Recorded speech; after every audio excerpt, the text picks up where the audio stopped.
juga melihat mahasiswa penuh sebanyak ini, tapi pada saat yang sama saya sudah keliling ke beberapa UIN dan masih akan keliling ke banyak UIN lain, dan memang di setiap tempat yang saya datang antusiasmenya Masya Allah luar biasa. Terima kasih yang sudah menyempatkan hadir di sini, dan saya selalu sampaikan di berbagai tempat itu, kalau kita lihat sosial media, sepertinya Islam di Indonesia ini makin lama makin mengeras gitu ya. Tapi kalau kita datang ke UIN, kita bisa melihat tanda-tanda ada harapan besar. Kalau insya Allah moderasi Islam, intelektualisme Islam itu masih akan menjadi kekuatan terbesar di kita insya Allah. Dan salah satu alasan kami juga berkeliling ke berbagai UIN, antara lain juga untuk membangun silaturahmi dan saling berbagi harapan bahwa sesungguhnya kalau kita betul-betul serius belajar, serius bekerja untuk dakwah Islam yang damai, yang kalau tidak mau disebut moderat, wasatiyah, ya, mudah-mudahan kita bisa mempertahankan Islam di Indonesia ini yang sesungguhnya banyak orang berharap bisa menjadi contoh bagi perkembangan Islam di seluruh dunia.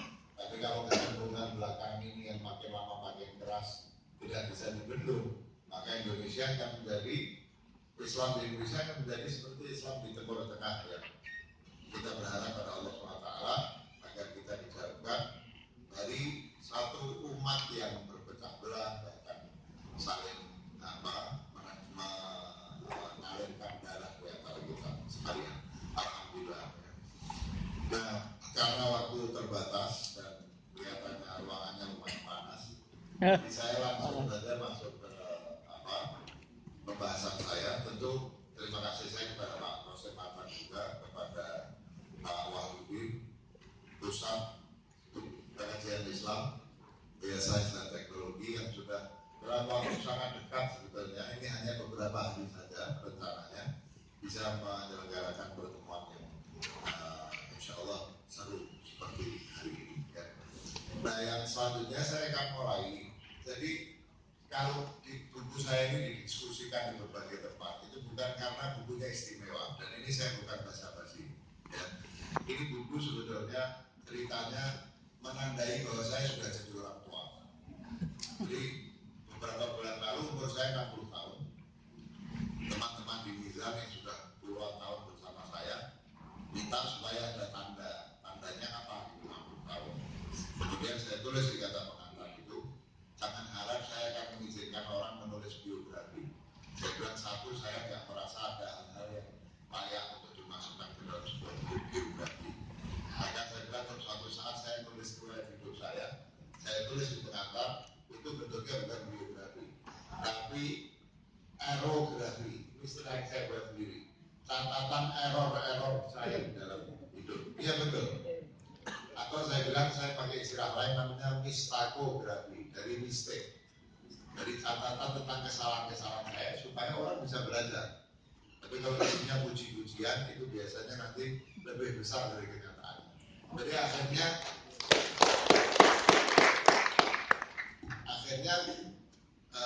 saya sepakati, kebetulan saya sudah menulis tulisan pendek panjang mungkin hampir 200 tulisan gitu ya.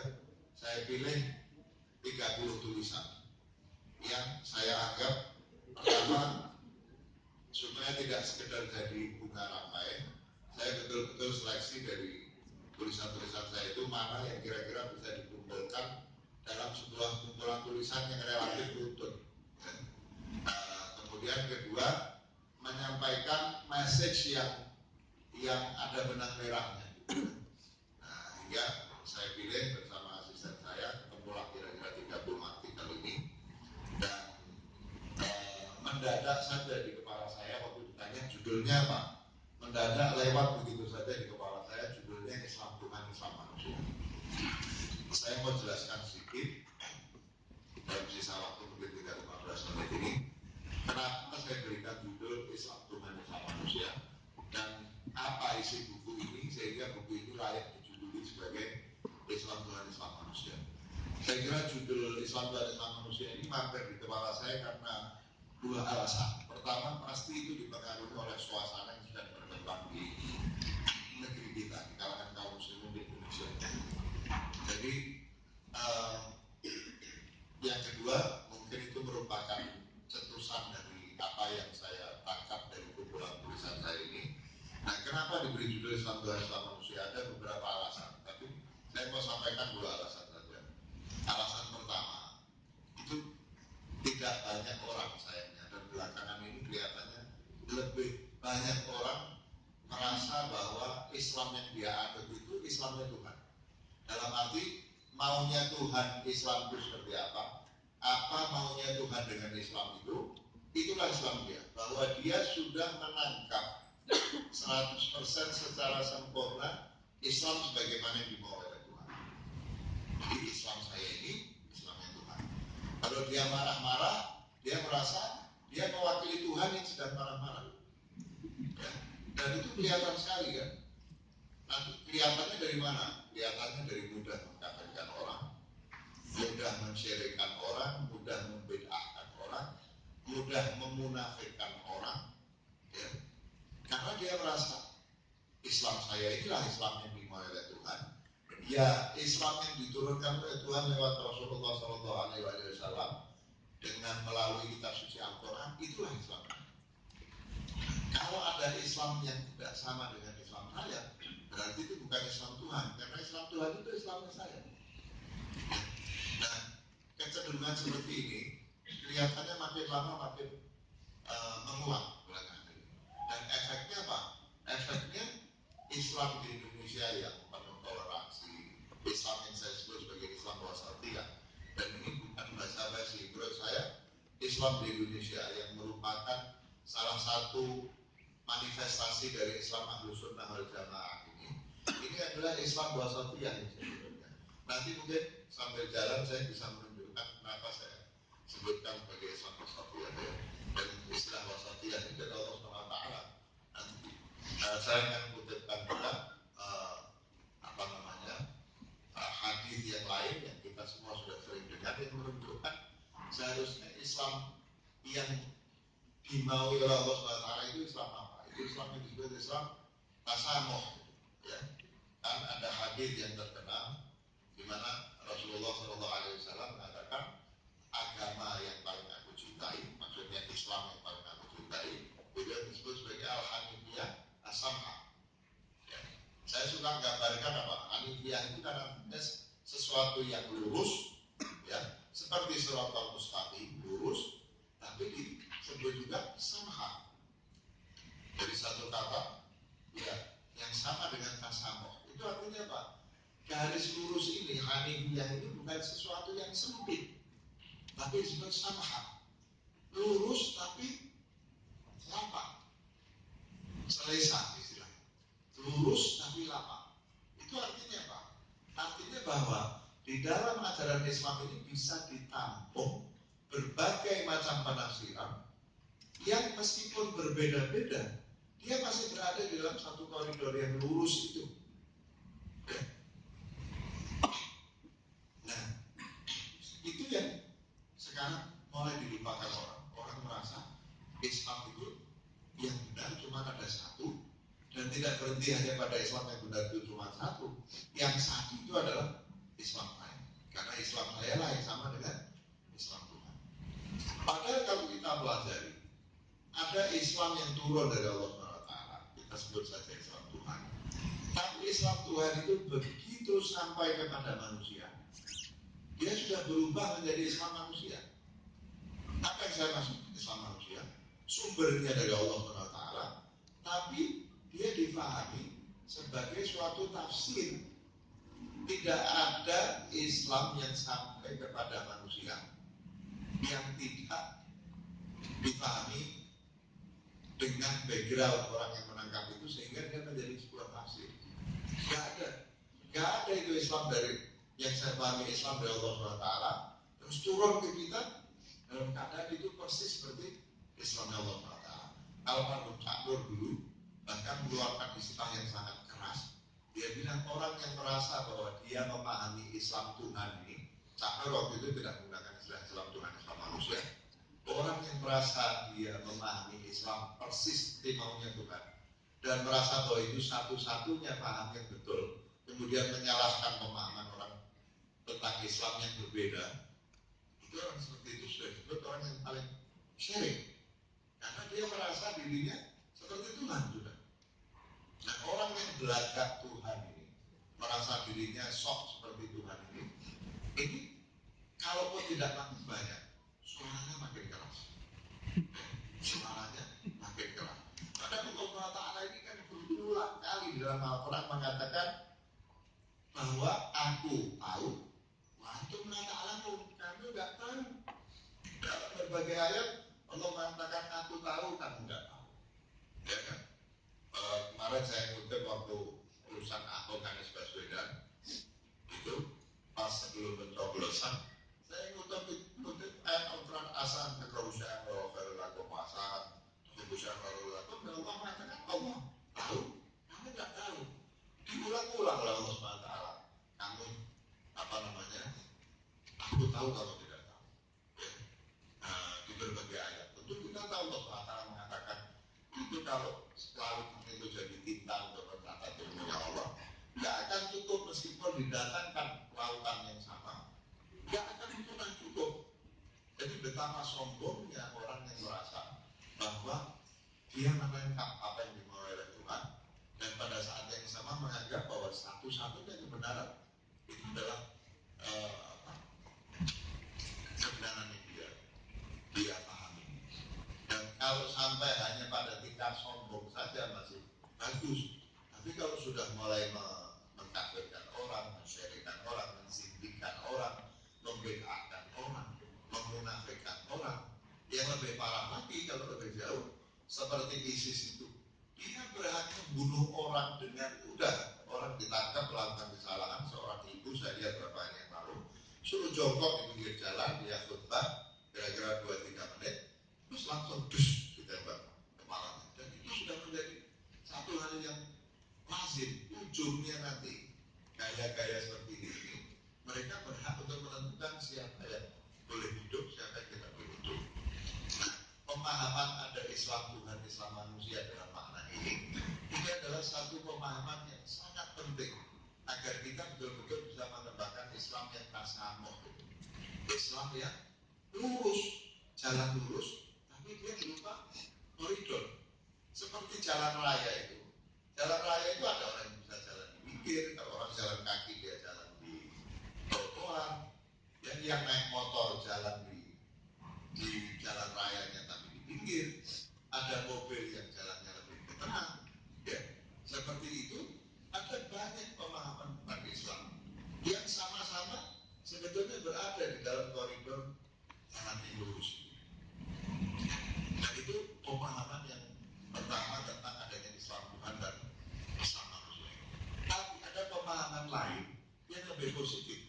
Ini saya masih nomor 1 ya, nanti saya masuk nomor 2. Yang lebih positif itu adalah bukan saja ketika Islam Tuhan itu menjadi tafsir dan menjadi Islam manusia, itu bukan saja ada larangan untuk memutlakan kebenaran tafsir Islam kita, tapi ada hal lain yang sangat penting. Saya singgung juga di buku saya ketika bicara tentang Islam dan budaya, bahwa sebetulnya memang kebenaran dari Allah SWT ini tidak satu.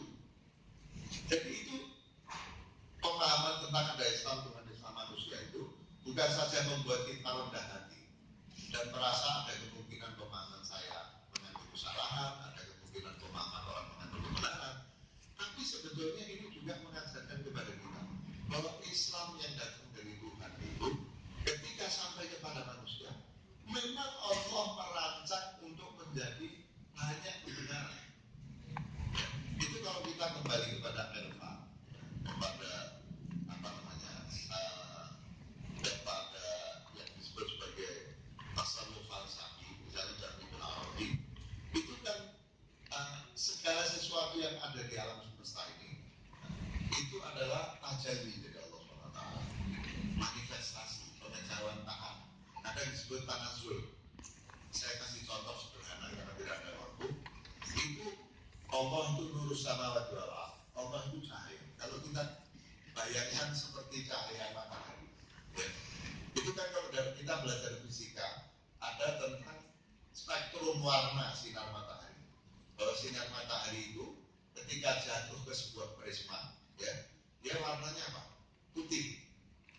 Tapi begitu dia jatuh kepada sebuah prisma, dia kemudian apa? Terbagi-bagi menjadi spektrum warna yang kita sebut sebagai magical biru, merah, jingga, magical, kuning, hijau, biru, nila, ungu. Tapi sebetulnya spektrum warna itu adalah bias dari satu warna yang sama, yaitu warna apa? Putih. Dan jangan dikira bahwa putih itu ketika jatuh di prisma hanya menjadi 7 warna magical biru. Sebetulnya antara ungu dan merah itu ada spektrum warna yang tidak terbatas jumlah. Itu kalau kita lihat pelan-pelan, jumlah warna itu tidak terbatas. Hanya dipilih 7 itu yang warna pokok. Tajallinya Allah SWT itu seperti nur yang turun, ya, menjadikan alam semesta ini, dan kemudian menghasilkan makhluk yang macam-macam. Ya, makhluk itu disebutkan menjadi madhar. Madhar itu mudahnya wadah saja. Wadah seperti wadah yang menangkap nurnya Allah SWT. Kalau saya kasih contoh air yang mudah. Air itu kalau masuk ke gelas bentuknya menjadi apa? Gelas. Tapi di dalam gelas itu tetap air. Kalau air yang sama kita tuang ke cangkir, dia berubah bentuk menjadi cangkir. Kalau kita tuang ke ember menjadi ember. Jadi air itu mengikuti wadah. Nah, tajallinya Allah Subhanahu wa taala itu nanti jatuh kepada makhluknya yang disebutkan memiliki istiqdat yang berbeda-beda. Kadang Ibn Arabi menyebutnya memiliki jibillah yang berbeda-beda. Jadi istiqdat itu predisposisi. Setiap makhluknya Allah itu tidak ada yang sama.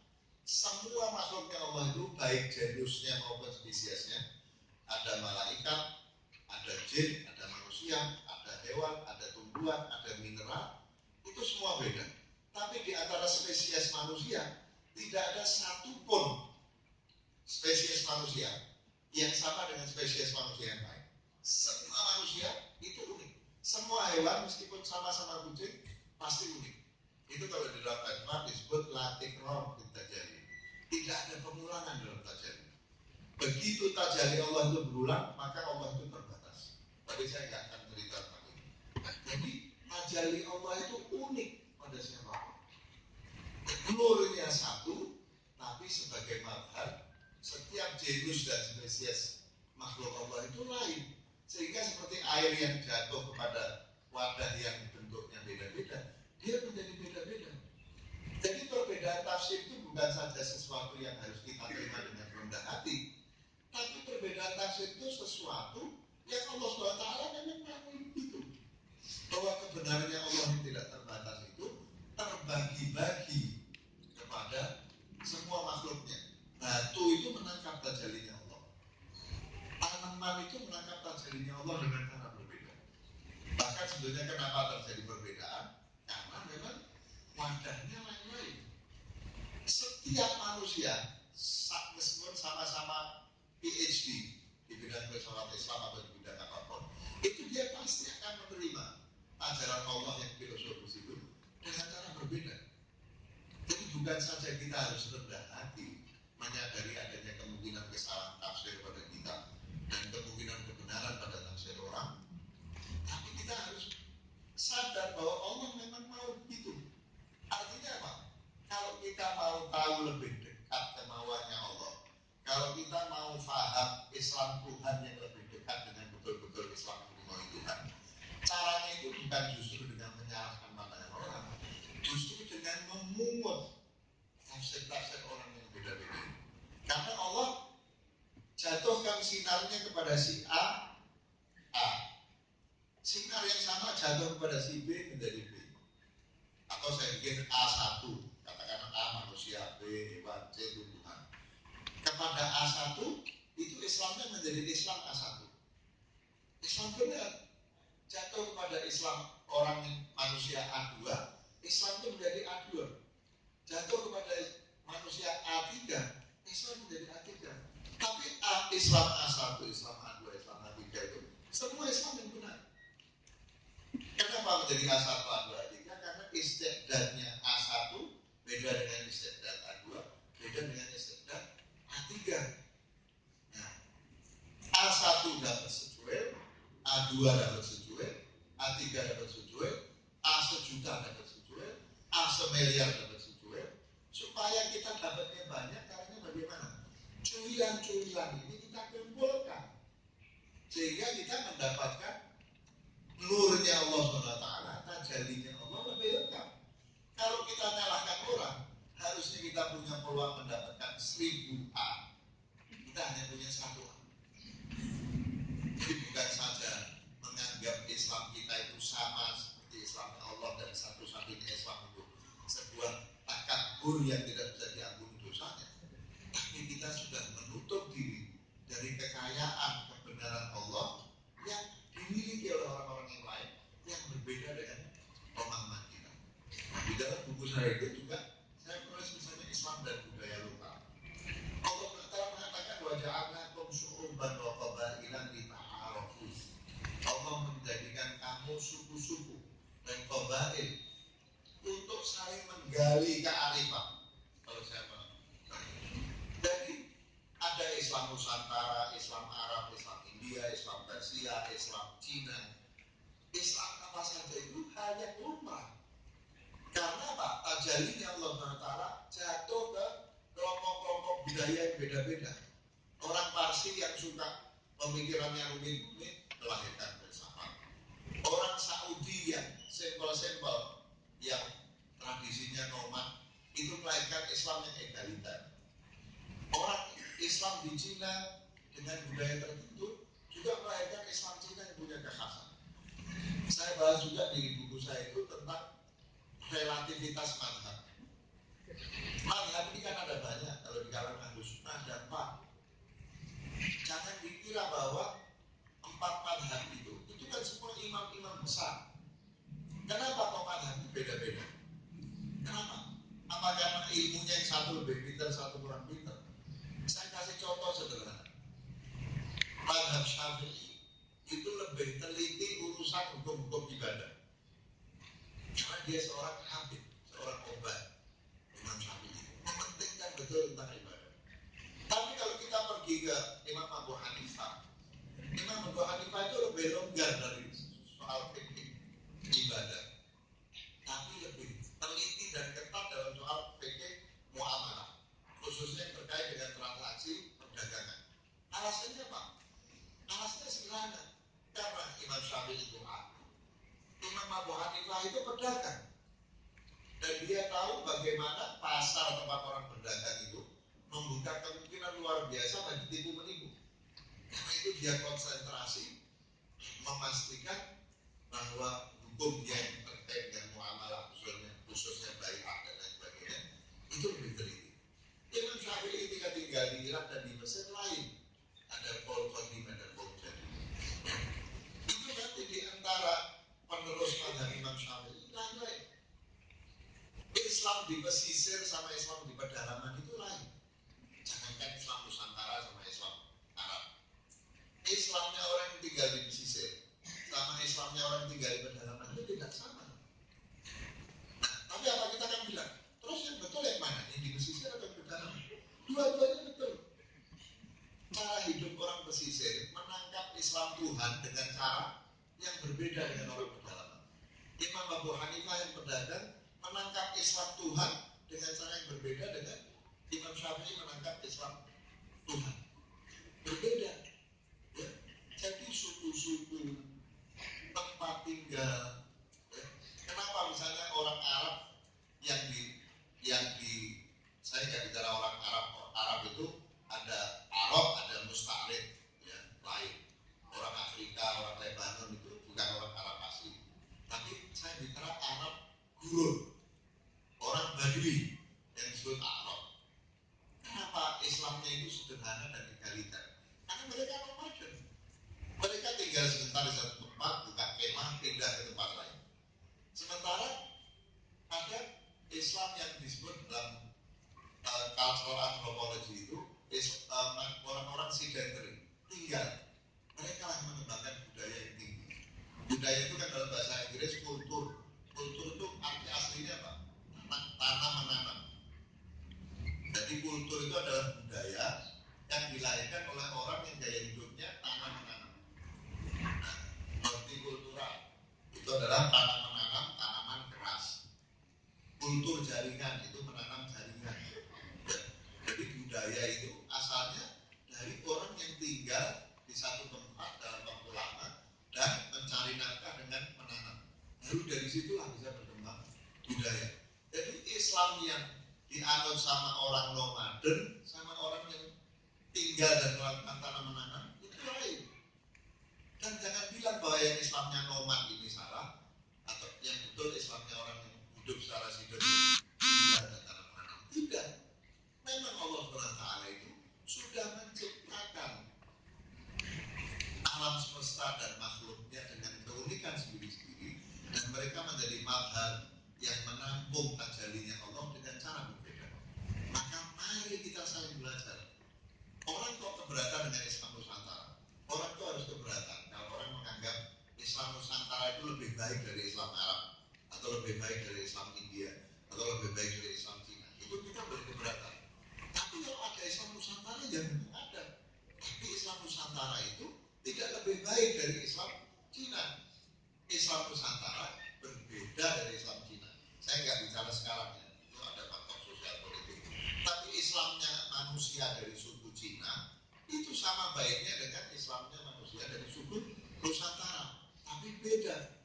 Karena syu'ub dan qabail, manusia diciptakan dalam syu'ub dan qabail.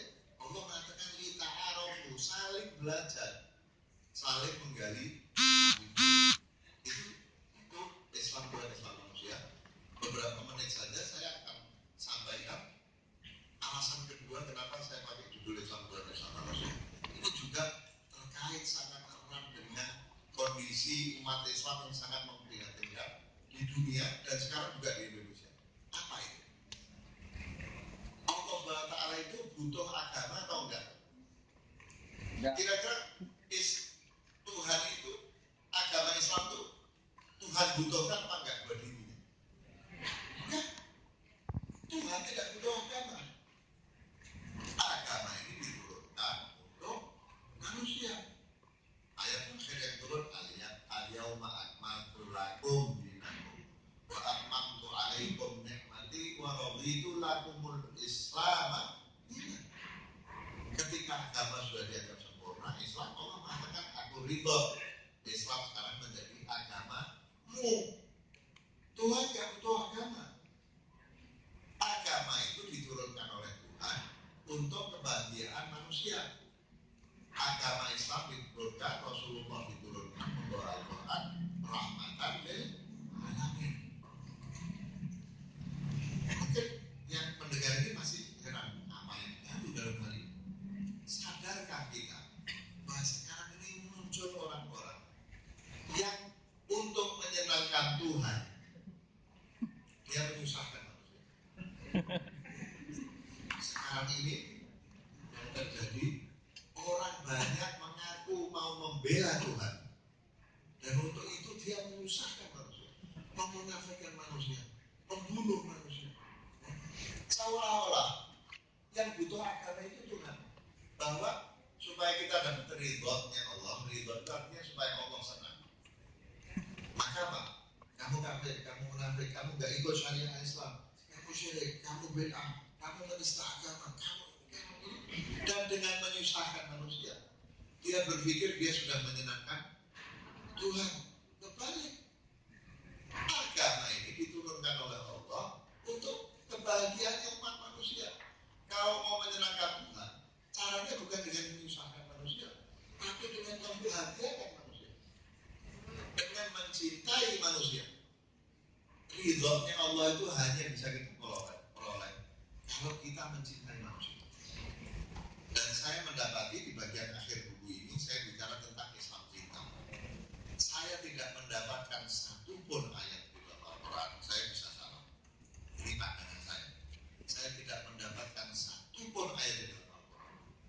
saya tidak mendapatkan satu pun ucapannya Nabi yang reliable, yang sahih, yang menyuruh kita membenci makhluknya Allah. Tidak. Baik itu membenci orang mukmin atau kafir, orang baik atau orang jahat, orang muslim atau non muslim. Tidak ada. Tidak ada perintah agar kita membenci orang kafir. Tidak ada. Tidak ada perintah agar kita membenci orang jahat. Tidak ada. Tidak ada perintah agar kita membenci orang non muslim. Tidak ada. Satu-satunya yang Al-Quran yang sudah dikutip orang itu Nabi Ibrahim. Ketika dia mengatakan kepada orang kafir, mulai saat ini telah tercipta kebencian dan permusuhan antara kami dan kalian. Waktu saya ngomong gini, itu ada di dalam Al-Quran. Nabi Ibrahim membenci orang kafir. Baca Al-Qurannya sepotong-potong. Bahkan saya tambah, ayat itu mengatakan abadan. Abadan itu abadi, seolah-olah abadan itu artinya bukan abadi. Jadi kapan-kapan kita cerita bahwa ketika Allah mengatakan khalidina fiha abada, neraka itu tidak abadi. Ada di buku saya, judulnya Semesta Cinta, pengantar kepada pemikiran Allah. Ayat itu mengatakan telah ada kebencian dan permusuhan antara kami dan kalian abadan. Tapi kalau kita baca lanjutan ayatnya, hatta tu'minu billah. Artinya apa? Kalau orang itu sudah kembali beriman sama Allah, pasti kita benci atau enggak? Ayat itu mengatakan, aku benci dan ada permusuhan antara kami dan kalian abadan hatta tu'minu billah. Hatta itu kalau bahasa Arab artinya batas. Sebelum kamu, ketika kamu masih kafir, aku benci. Ketika kamu sudah menjadi beriman, aku tidak benci. Itu kalau begitu logikanya.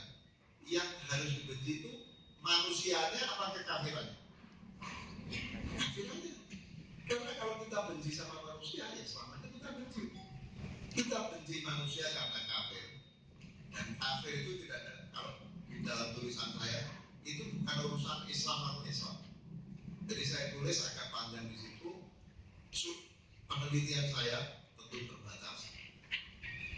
Pandangannya ulama salaf, ya, pandangan ulama salaf, pandangan ulama khalaf, ayat Al-Quran dan hadis. Saya buktikan bahwa kafir itu tidak ada hubungan dengan agama. Bahwa non Muslim itu tidak serta merta kafir. Non Muslim tidak serta merta kafir. Biasanya bilang itu kuliah ilal kafirun, sudah saya jawab situ apa itu kuliah.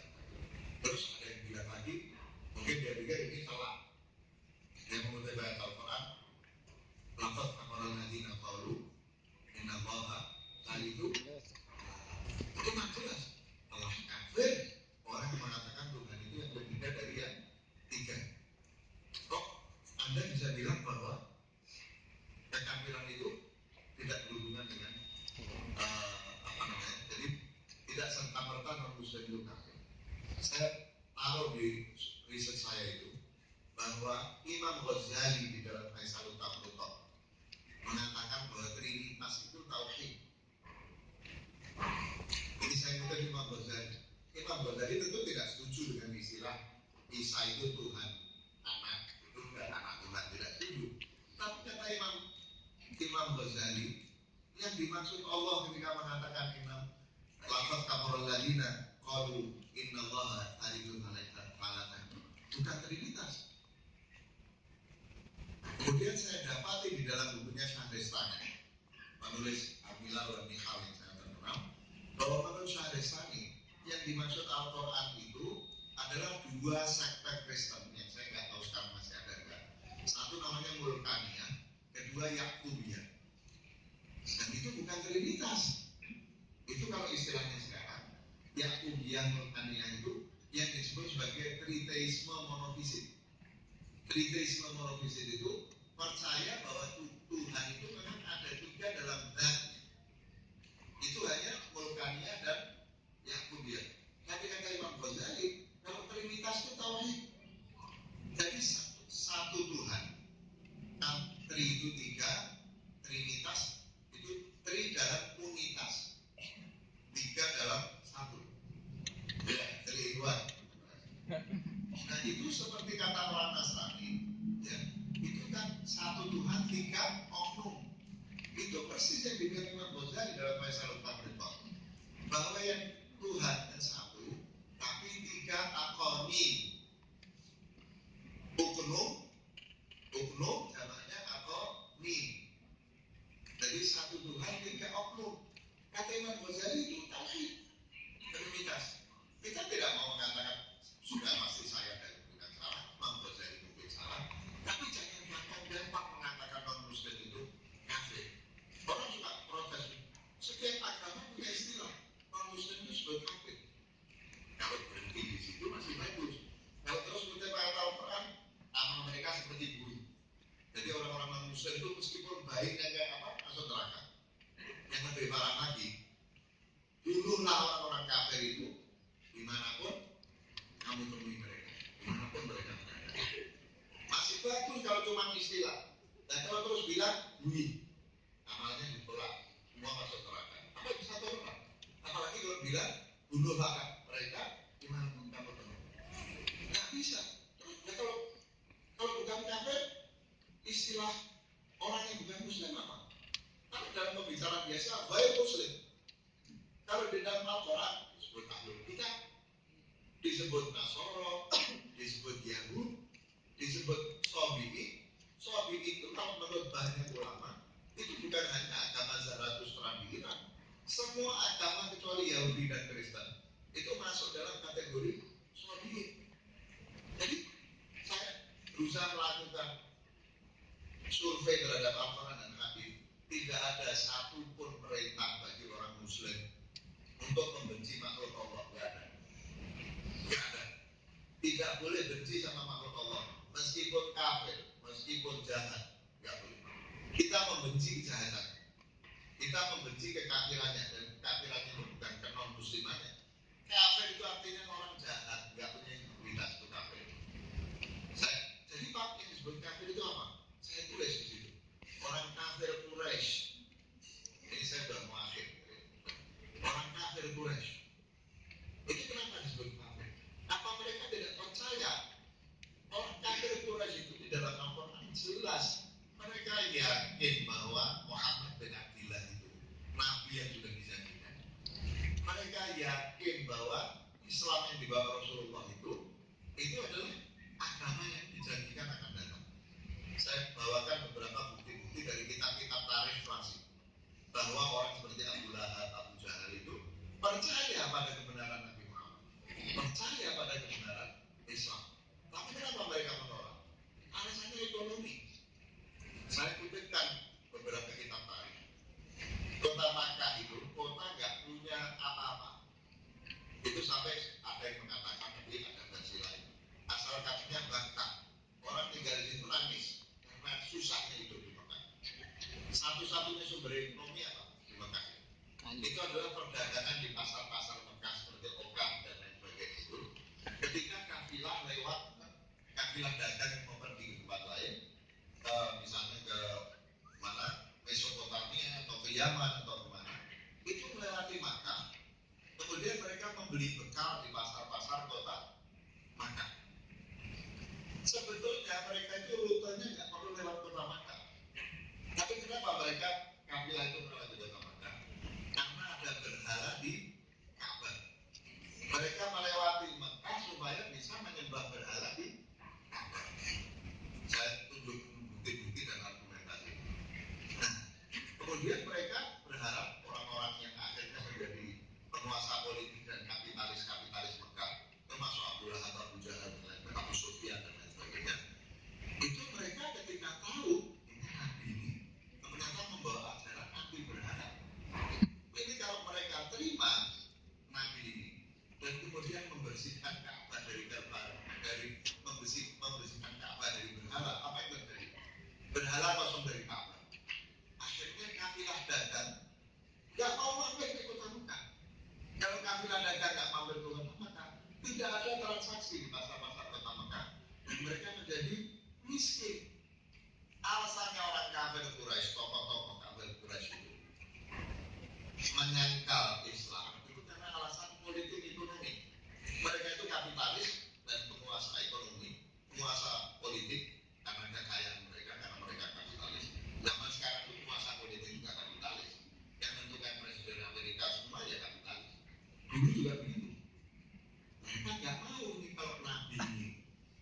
menjadi besar, berhala dibersihkan, mati ekonomi kota Mekah.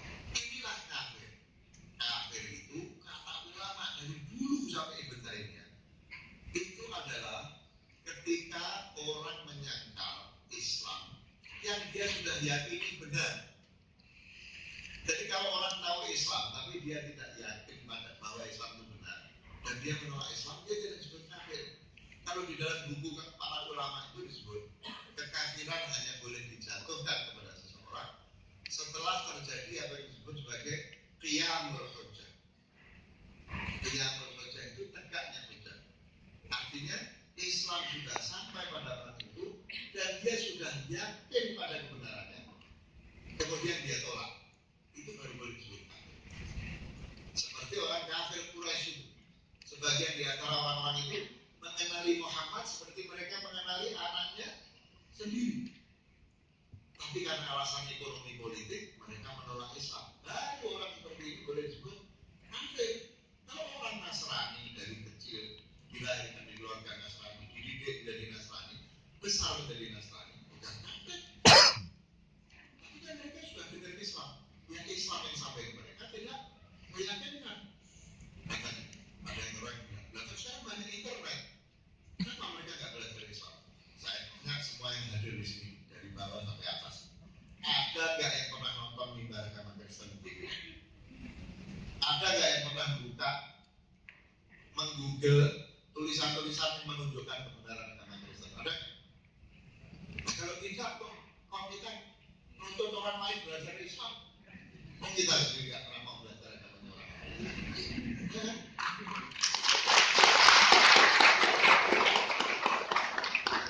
Jadi kalau belum ada dia berhujjah, tidak ada hak bagi kita untuk mengatakan seseorang itu. Meskipun saya tahu waktunya habis sedikit saja, tidak ada dengan demikian saya mengatakan bahwa semua agama itu sama. Ya, tidak. Saya sebagai Muslim yang belajar untuk menjadi mukmin, saya yakin seperti dikatakan Al-Quran, Islam agama yang menyempurnakan dan meluruskan penyimpangan-penyimpangan yang terjadi pada agama-agama sebelumnya. Saya tidak punya keraguan. Tapi kalau bicara tentang perbedaan agama, itu ada dua hal yang harus kita pahami. Satu yang disebut sebagai truth claim, klaim kebenaran. Kita sebagai Muslim yang beriman, kita yakin yang benar Islam. Tapi ada klaim yang kedua namanya salvation claim, klaim keselamatan.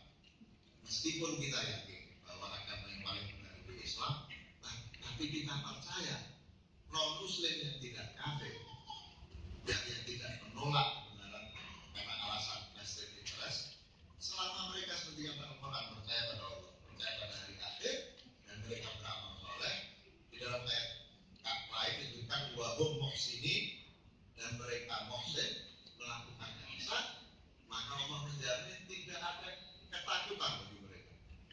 Jadi dalam soal keselamatan orang-orang non-Muslim yang baik dan percaya pada Allah hari akhir dan beramal soleh, mereka juga punya kesempatan untuk memasuki surga Allah seperti orang-orang Muslim. Dan ini yang saya maksud dengan Islam manusia yang kedua, bahwa Islam ini diturunkan oleh Allah bukan buat Allah, untuk kebahagiaan umat manusia semuanya, rahmatan lil alamin. Menjadi sangat aneh kalau orang mau menyenangkan Tuhan dengan menyusahkan makhluk. Kalau mau menyenangkan Tuhan, bahagiakan makhluk. Dan makhluknya itu ya manusia, ya hewan, ya tumbuhan, ya batu. Gak boleh merusak batu. Gak boleh. Itu baca. Al-Quran menyatakan dengan jelas, ada di antara batu-batuan itu yang jatuh karena takut kepada Allah. Kemudian pecah merekah, dan di antara rekahannya mengalir air karena takutnya kepada Allah. Dan sebagian manusia itu lebih buruk dari batu ini, kata Allah Ta'ala. Jadi bahkan batu-batu itu harus kita cintai. Menjadi Muslim itu harus menjadi orang yang paling menghormati Islam. Jadi kita harus mencintai semua makhluk Allah. Tidak peduli Muslim non Muslim, tidak peduli mukmin maupun kafir, tidak peduli baik maupun jahat. Allah SWT, Rasulullah sudah mengajarkan semua makhluk Allah itu adalah ayat Allah. Semua makhluk Allah itu adalah keluarga Allah. Dan yang paling dicintai Allah adalah yang paling mencintai keluarga. Kristen, orang Islam terang. Cintai orang Kristen, cintai orang kafir, cintai orang jahat. Dan saya suka kasih argumentasi sederhana.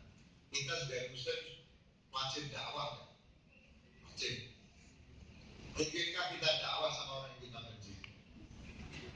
Misalnya kita benci sama orang Kristen, atau kita benci sama orang jahat. Itu kalau saya benci sama orang jahat, ini orang jahat, mudah-mudahan keluar dari sini mati ketabrak kereta. Dan kita kalau ngomong masuk ke neraka kalah lagi, betul kan? Susah kan itu. Mungkin nggak kita berdakwah sama orang yang kita benci, mungkin nggak? Nggak mungkin. Dakwah itu mengajak orang kepada kebaikan. Syaratnya berdakwah sama orang itu kita cinta, kesian. Kamu itu jahat, saya kesian sama kamu. Biar hidup kamu bahagia, nanti masuk surga. Ayo ikut saya kepada kebaikan. Jadi kalau orang itu membenci orang lain, nggak mungkin bisa dakwah. Syaratnya dakwah itu mesti cinta sama yang mau kita dakwah. Jadi itulah bab terakhir di dalam buku saya, yaitu berusaha mengembalikan Islam itu kepada Islam cinta. Islam manusia itu Islam cinta. Kalau mau menyenangkan Allah, bahagiakan makhluknya Allah. Sekali lagi, Muslim non-Muslim, mukmin kafir, baik jahat, ya. Hewan, tumbuhan, batu-batuan, semua punya roh, katanya Rasulullah.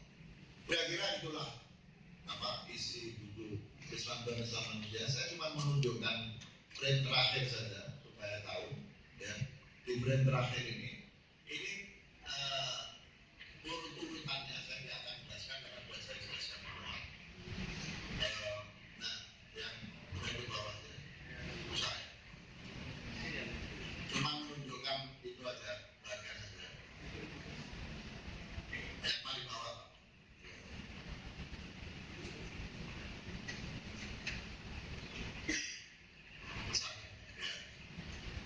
Nah, ini Islam dan manusia itu dibagi 4. Bagian 1 masalah, itu saya sebutkan Islam di zaman kacau, ya. Agama di zaman kacau. Bagian 1 masalah, bagian 2 khazanah. Khazanah Islam yang bisa dipakai untuk memecahkan masalah. Bagian 3, 4 itu pendekatan, bagian 5 solusi. Bagian masalah itu problem dunia kita. Kemudian ketuna budaya negeri kita, kekacauan zaman kita, kemudian masuk ke radikalisme dan apa itu? Takfiris. Dan akar-akar radikalisme, kemudian masuk takfirisme. Ini problem yang tadi saya sebutkan. Tapi yang 2, kayanya khazanah Islam yang harus kita akses supaya kita bisa mendapatkan solusi yang tepat. Yaitu apa?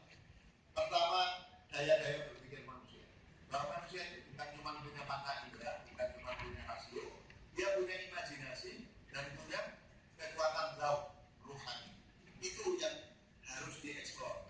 Jangan hanya percaya pada akal, tapi jangan sok bertasawuf nggak pakai akal. Itu juga. Kesemuanya harus diintegrasikan. Terus saya membahas khusus tentang akal, kemudian saya membahas tentang hermeneutik. Dengan membahas hermeneutik ini saya mau tunjukkan bahwa Allah SWT sudah mengatakan, seperti kata Ibn Arabi di dalam Futuhat, itu Ibn Arabi mengatakan semua tafsir yang dilakukan oleh semua manusia sejak Adam sampai kiamat sama itu dilakukan dengan hati yang bersih. Semua benar, baik tuli maupun baik alfi tafsir horizontal maupun tuli takwil, itu semua tafsir manusia kata Ibn Arabi itu semua bisa dibenarkan. Saya membahas tentang takwil, hermeneutika 1 bab, kemudian takwil, kemudian saya khusus membahas peran filsafat Islam, terus masuk tentang Islam dan sains. Apa kontribusi yang bisa diberikan? Tentu bukan Islamisasi saya. Nah, kemudian 2 bagian ini adalah peliputannya. 1 dialog intra-Islam. Dialog intra-Islam itu bicara tentang penafsiran pasca modernistik yang membuka kemungkinan bagi Islam yang terbuka, relativisme mazhab, Islam wasatiyah, dialog Sunni Syiah saya masukkan karena ini sering menjadi problem luar biasa, khususnya di Makassar. Makassar paling keras. Kemudian kemarin saya baru dengar ada dosen Unhas yang Sunni yang di ada dosennya Sunni, dan dipaksa bersyahadat cara Syiah, dan syahadat cara Syiahnya diatur juga caranya. Nah, kemudian yang bawah ini tentang persatuan Islam, dan saya bahas hadis umatmu akan berpecah belah menjadi 73 itu penafsirannya banyak, dan ada yang bilang itu hadis batil, nggak ada itu, yang benar cuma satu, itu nggak ada. Itu saya bahas di situ menurut pandangan para ahli hadis, ya. Kemudian yang keempat itu dialog antara agama peradaban budaya. Oh iya, ini ya, dialog antara agama peradaban budaya. Yang pertama dialog peradaban. Saya tunjukkan bahwa Islam ini agama yang sangat menghargai peradaban lain. Saya nggak bisa cerita, cuma saya kutipkan di situ misalnya, nggak ada yang pernah dengar bang. Mullah Sadra di dalam kitabnya Tafsir Ayatul Quran, dia punya 2 kitab tafsir, salah satunya Tafsir Ayatul Quran. Itu mengutip 3 hadis. Saya nggak bisa soalnya pada soal itu tentang Aristoteles. Salah satu hadisnya, menurut Mullah Sadra dalam kitab, saya sebutkan halamannya, dalam kitab Tafsir Ayatul Quran, satu dari 3 hadis itu Rasulullah diriwayatkan mengatakan apa? Kalau Aristoteles, tentu dalam bahasa Aristo, dan Rasulullah, kalau Aristoteles hidup di zamanku dan mengetahui ajaranku, dia akan menjadi pengikut. Itu ada di Tafsir Ayatul Quran. Lepas dari sahih tidak sahih, itu menunjukkan betapa pemikir-pemikir Islam itu begitu terbuka. Dan bukan hanya Mullah Sadra, banyak sekali ulama yang mengatakan bahwa filosofi Yunani itu di antara nabi-nabi yang tidak disebut namanya di dalam Al-Quran. Banyak ulama. Rasulullah mengatakan ada 124.000 nabi, dan katanya filosofi Yunani itu termasuk di antara nabi-nabi yang tidak disebut namanya di dalam Al-Quran. Ya. Kemudian ada penelitian, meskipun masih kita awal, bahwa agama Hindu itu awalnya dibawa sama pengikutnya Nabi Nuh. Bahwa agama Buddha itu awalnya dari pengikutnya Nabi Dzulkifli. Itu misalnya Al-Kifl itu dihubungkan dengan Kapilavastu. Ada yang mengatakan kalau baca biografinya Nabi Lut, ya, sama biografinya Lao Tse, itu banyak kesamaan antara Lut dan Lao Tse. Sehingga sebagian orang berspekulasi bahwa Taoisme di Cina yang dibawa oleh Lao Tse itu sebetulnya ajaran Nabi Lut Lao Tse. Betul. Ini ada penelitiannya. Saya nggak mengatakan penelitian itu benar. Tapi kalau kita baca pandangannya misalnya Al-Biruni tentang agama Hindu, kita akan lihat pemikir Islam dulu itu luar biasa terbuka. Kita sekarang bukan teman agama lain yang dikafir-kafirkan. Orang Muslim sendiri Sunni mengkafirkan Syiah, Syiah mengkafirkan Sunni. Nanti di kalangan Syiah saling kafir-kafirkan. Di kalangan Sunni saling kafir-kafirkan. Nanti Sunninya di Indonesia ada Muhammadiyah, ada NU. Muhammadiyah sama